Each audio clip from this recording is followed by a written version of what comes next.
Hello students, welcome to our YouTube channel. So today we are going to start our topic, that is forfeiture of shares or forfeited shares.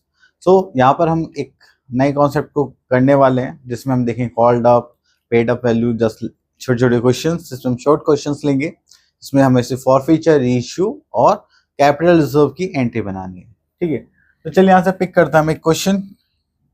चलिए पहले read कर लेते हैं question number 17। तो यहाँ पे बोला गया है forfeiture and reissue of shares start हो चुका है हमारा। अब आप लोगों को क्या देखना है क्वेश्चन में, चलिए वो देखते हैं। A limited forfeited 300 shares of 10 each. एक शेयर की वैल्यू कितनी है 10 rupees and called up value कितनी है 8 पर शेयर।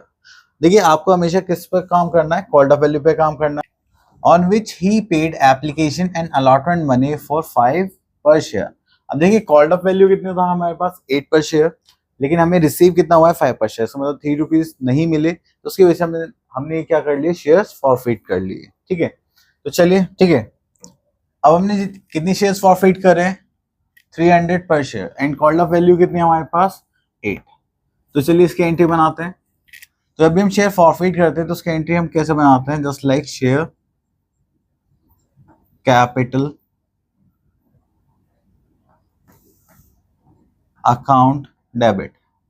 अब देखिए जो शेयर कैपिटल है इसका मतलब ये है कि जितने भी हमारे पास शेयर्स थे हमने उनको क्या कर दिया, कैंसिल आउट कर दिया, तो कंपनी के पास क्या आ गए, शेयर्स आ गए। तो व्हाट कम्स इन, हम डेबिट करते हैं, इसलिए हमने शेयर कैपिटल अकाउंट डेबिट कर दिया। उसके बाद हम यहाँ पर लिखते हैं टू शेयर फॉरफिटेड। अभी जो शेयर फॉरफिटेड है इसका मतलब क्या है कि जो पैसे, जो अमाउंट हमें रिसीव हो चुका था 5 पर शेयर, हम उसे वापस रिफंड तो नहीं करने वाले। अभी किस अकाउंट में जाएंगे, शेयर फॉरफिटेड के नाम से जाएंगे। ठीक है, शेयर होल्डर को इसमें से कुछ वापस नहीं मिलेगा। देन उसके बाद आता है टू कॉल्स इन एरियर्स। तो आप इसमें क्या करेंगे, टू कॉल्स इन एरियर्स के नाम से वो अमाउंट लिखेंगे जो आपको रिसीव नहीं हुआ। तो चलिए इसकी थोड़ी सी वर्किंग देख लेते हैं।